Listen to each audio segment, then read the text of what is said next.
شاعر اسی کی طرف اشارہ کرتا ہے، وہ ایک بار ذرا طیبہ سے فلسطین میں آ، وہ راستہ دیکھتی ہے مسجد اقصی تیرا۔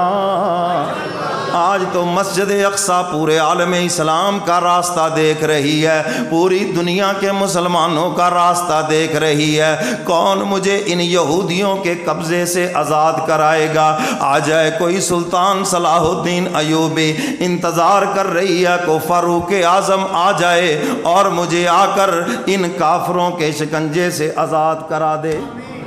آج تو وہ سب کا راستہ دیکھ رہی ہے، اور امت مسلمہ کی بے حسی، اس پر اگر ہم افسوس نہ کریں تو اور کیا کریں؟ ہمارے حکمرانوں کی تو بے حسی جو ہے سو ہے، جو عوام کی بے حسی وہ اس سے بھی زیادہ۔ آپ وہاں جا کر لڑ نہیں سکتے، ان کی مصنوعات کا بائیکاٹ تو کر سکتے۔ کوک پیپسی نہیں پیو گے قیامت آ جائے گی کیا ہے؟ ملٹی نیشنل کمپنیوں کے اگر آپ یہ ہیڈ اینڈ شولڈر اور یہ ساری چیزیں استعمال نہیں، کیا قیامت آ جائے گی؟ آپ کو پتہ نہیں کہ اس کا ایک ایک پیسہ فلسطینیوں کے قتل عام کے اوپر خرچ ہوتا ہے؟ آپ کو پتہ نہیں ہے؟ تو اس لیے بحیثیت مسلمان غیرت ایمانی جتنی بھی ان کی مصنوعات ہیں، پروڈکٹ ساری کی ساری اب تو سوشل میڈیا پہ آ گئی ہیں، تو بحیثیت مسلمان کم از کم اس کو تو چھوڑ دیں ہم۔ کل قیامت کے دن حضور کے حوض کوثر پہ منہ دکھانے کے قابل ہو جائیں۔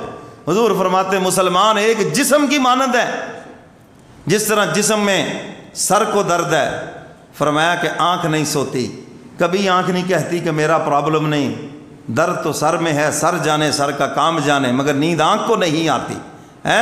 پاؤں میں تکلیف ہے، پیٹ میں تکلیف ہے، سوتی آنکھ نہیں ہے، سکون دل کو نہیں ہے، دل نہیں کہتا کہ جناب تکلیف تو اور اعضاء کو ہے، مجھے کیا ہے؟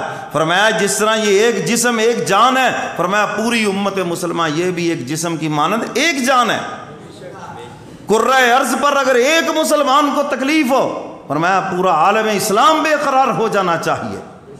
میرے محترم سامعین، آج آپ دیکھ لیں کس طرح اسرائیل ان کا قتل عام کر رہا ہے، معصوم بچوں کو شہید کر رہا ہے، جی نوجوانوں کو شہید کر رہا ہے۔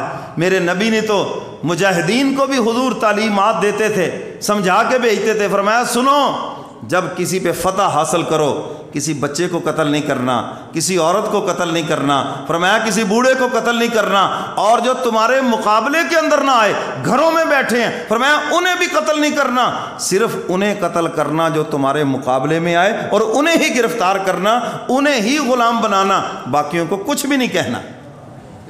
یہ اسلام کی تعلیمات ہیں۔ اور ان بدبختوں کو دیکھو جو نام نہاد انسانی حقوق کے ٹھیکیدار ہیں، کرتوت دیکھو ان کے۔ آج وہاں پر وہ قتل عام کر رہا ہے، بے گناہ لوگوں کو شہید کر رہا ہے، ہسپتال کے اندر وہ مریضوں کو بھی رہنے نہیں دیتا، اور اس کی اس خباثت کے اوپر جتنے غیر مسلم، یہ اقوام متحدہ میں تو کہا کرتا ہوں یہ اقوام کفریہ ہے، مسلمانوں کے حقوق تو یہاں ہے ہی نہیں اس کے اندر۔ تو میرے محترم سامعین، ہمارے حکمران وہ تو لمبی نیند سوئے ہوئے ہیں، یہاں حال پھر بھی چونکہ ہمارا حق ہے ہم اپنی حکومت سے اپیل کریں اور انہیں مجبور کریں کہ وہ فلسطینیوں کی مدد کریں، حکومتی سطح پر ان کی مدد کریں، کرنی چاہیے نا جی، ان کی مدد کرنی چاہیے فلسطینیوں کی، اور ہمیں فلسطین کے ساتھ کھڑا ہونا چاہیے۔ پاکستان جب ایٹم بم اس نے چلایا، ایٹمی ملک بنا، تو سب سے زیادہ خوشی فلسطینیوں نے منائی تھی، سب سے زیادہ خوشی کا اظہار انہوں نے کیا تھا۔ تو میرے محترم سامعین، بحیثیت مسلمان اللہ کے محبوب نے فرمایا مسلمان ایک جسم کی مانند ہے، اور فرمایا قیامت کے دن پوچھا جائے گا،